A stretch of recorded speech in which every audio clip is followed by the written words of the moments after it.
Our next inductee could have been overshadowed by the sisters. Catching's my drift? But this three-sports standout champion was also known for playing a dream half of basketball against Libertyville. Perhaps the greatest half of basketball ever played by a Stevenson athlete. She's also a world record holder in powerlifting and a national champion in kickboxing. Come to think of it, she played the best entire game of basketball ever. Welcome, Danielle Mall, Colan.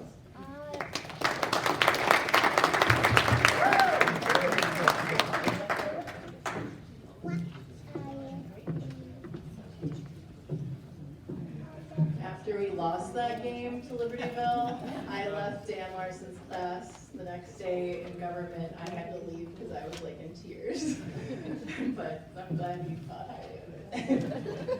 I also spoke to Matucci, what was it, yesterday or the day before, and he said quote, not to worry about the time limit in speeches and just talk. So.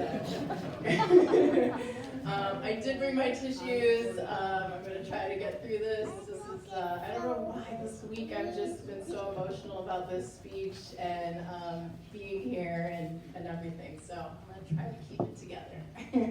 But I am deeply moved and honored to be selected for the Stevenson High School Athletics Hall of Fame. I want to thank those that nominated me and those on the committee who respected and thought highly enough of my achievements to vote for me.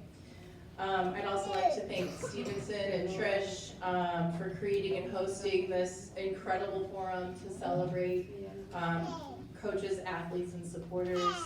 And of course, congratulations to all the other inductees. I'm in very good company right now. I first want to thank my parents. They were not able to be here tonight or today. They're in South Carolina. And also my kids, my nieces, my nephews, my brothers my brother who is here to support me. But I'd like to dedicate this induction speech to my high school coaches. And originally, Bob Shank, my track and volleyball coach, and Frank Matucci, my basketball coach, were supposed to be here. They had plane tickets and everything, but it didn't work out. But I'm going to go ahead and talk about them anyway because it's way easier than talking about myself. When I was 15 and walking the halls at Stevenson, I was a lanky freshman girl with a good work ethic, a fair amount of natural talent, and a high ponytail. I didn't come from a sports background in my childhood. There were no club teams or AU teams. I just danced and played some park district soccer. I was pretty much a blank slate. So these coaches were pretty amazing. Bob Shank, if you know him, he has a goofy sense of humor. And you also know his dedication to athletes. And we worked really hard, but we always had fun, always. And flashed to me at the state championships doing handstands with my teammate before my state championship discus throw. And he knew that if you were having fun, you'd perform better. And I take that with me. If you know Frank Matucci, you know his propensity to talk your ear off about every girl's basketball statistic since 1982. As a sophomore, he was the new basketball coach, and he stormed in with his Italian charisma and lofty visions of girls' basketball domination. Flashed to the sectional final of my senior year, 30-0, 9th in the nation, and our first loss to Libertyville in my last high school basketball game. I was devastated, and maybe still am a little bit. But I don't think I ever fought for anything or any team, and for one purpose, so hard in my life. Frank was the ringleader, and he made us believe. Pride, hustle, and dedication was our team motto, and I think I still live by that today. I'd be remiss also if I didn't mention Tom Kelly, who was our assistant basketball coach, and there was never a cooler, better role model for us. Like, we just all wanted to like be you.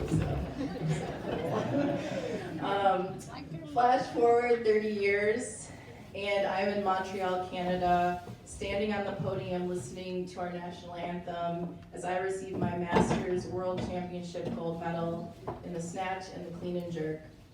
That's Olympic style weightlifting. My coach, Mike Gattone, who is here today, was close by. And I mentioned this moment and I mentioned Mike because since high school I have never stopped being a competitive athlete. I'm programmed or something. And this for me was the culmination of my athletic career. The one that started here. I have been beyond blessed to have found the absolute best coaches to help me achieve my goals. Coaches that cared and still care deeply about their athletes and me. I don't know how these amazing people happen to be at the same place at the same time that I was, but I am forever grateful. And I'm here now and it's pretty overwhelming. All of my coaches have been technicians and perfectionists when it came to teaching me the skills and the game and the technique. But we all know that in the end, sports end up being less about the X's and O's and more about the relationships we create, the character we develop, and the feelings that stay with us. Sometimes it takes 30 years later to realize that when you're at your own Hall of Fame induction. So thank you so much for this opportunity. I am feeling beyond blessed and thankful. Thank you.